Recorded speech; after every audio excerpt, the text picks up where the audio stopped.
Hello everyone, कैसे हैं आप सब। स्वागत है आपका मेरे चैनल नेचर वाइब में। आज मैं बताने वाली हूँ कैसे आप विंटर सीजन में प्याज के पौधों की रोपाई कर सकते हैं। प्याज के पौधों को लगाते समय कौन कौन सी आपको सावधानियाँ रखनी चाहिए, वो सारी चीज़ें मैं आज आपको इस वीडियो में बताने वाली हूँ। मैंने अपने गार्डन में टोटल 9 क्यारियों में, छोटे छोटे क्यारियों में प्याज के पौधे लगाए हैं। देखिए, ये रोपाई होने के बाद का प्याज का पौधा है जिसको मैं आपको बता रही हूँ। इसको इस तरह से थोड़े से गैप गैप में लगाते हैं।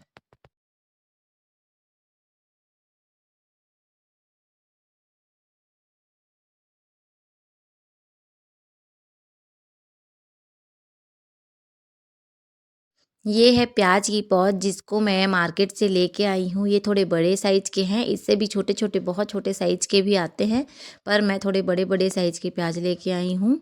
आप चाहें तो इसकी पौध आप घर में तैयार कर सकते हैं बीजों से, पर मैं इसको मार्केट से लेके आई हूँ। देखिए, मिट्टी लगी हुई है। इसको अब हम लोग कट कर देंगे। कट करने का मतलब है, जब हम लोग इसको मार्केट से लेके आते हैं तो इसकी जो जड़ होती है ना, वो बहुत लंबी लंबी होती है। तो उस जड़ को हम लोग काटेंगे यहाँ से इस तरीके से। और जड़ को काटने के अलावा हम लोग इसके ऊपरी का हिस्सा जो लंबा रहता है उसको भी कट कर देंगे। दोनों तरफ से इसको हम लोग काट लेंगे।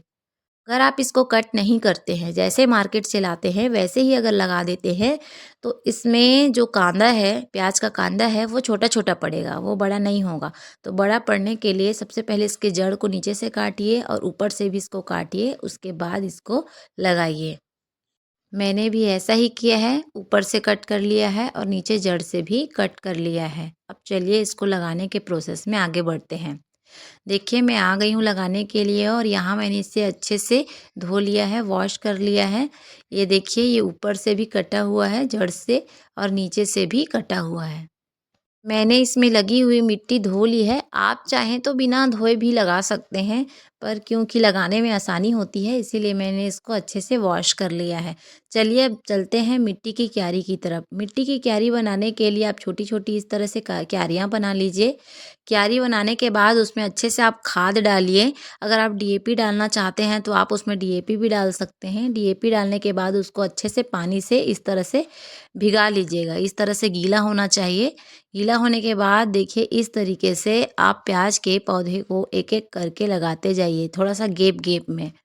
क्योंकि जो प्याज है वो कांदे वाला पौधा है, इसीलिए इसको गैप-गैप में लगाना बेहद ज़रूरी है। देखिए, इस तरह से आप थोड़ी-थोड़ी दूरी में इसको लगाते रहिए। आप चाहें तो इसका गैप बढ़ा भी सकते हैं। मेरे हस्बैंड इसको पास-पास लगा रहे हैं, पर आप चाहें तो इसको बढ़ा भी सकते हैं गैप को। मिट्टी तैयार करते समय आपको कुछ-कुछ सावधानियाँ रखनी चाहिए। जैसे जो मिट्टी है वो भुरभुरी होनी चाहिए, उसमें लम्स नहीं होने चाहिए। और जब क्यारी तैयार करते हैं तो आप उसमें गोबर की खाद डालिए। अगर आप गोबर की खाद यूज़ नहीं करते हैं तो आप डीएपी डाल सकते हैं। डीएपी और यूरिया के एक साथ डाल सकते हैं।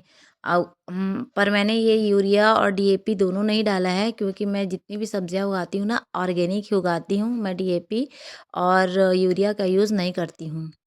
इस तरह रोपाई की प्रक्रिया पूरी हो जाने के बाद इसको ऐसे ही छोड़ देते हैं जब तक कि ये अच्छी तरीके से सूख न जाए। इसमें और पानी बिल्कुल भी अभी नहीं डालेंगे। ये अच्छी तरीके से सूख जाएगी, उसके बाद इसमें पानी डालेंगे। जब भी इसके ऊपरी लेयर आपको सूखने लगे, आपको छूने से लगे कि ऊपरी लेयर सूख गई है, तब आप इसमें पानी डालिए। अगर आप प्याज को गमले में, बोरी में या फिर ग्रो बैग में लगा रहे हैं, तो उसमें भी इसी तरीके से लगाइएगा। पहले पानी अच्छे से डाल लीजिएगा, उसके बाद उसमें उसमें रोपाई कीजिएगा। अच्छे से गैप में रोपाई कीजिएगा। देखिए, इस तरीके से मेरे प्याज के पौधों की रोपाई हो गई है। ये कंप्लीट हो गया है। यहाँ तक मेरा वीडियो देखने के लिए आपका बहुत-बहुत धन्यवाद।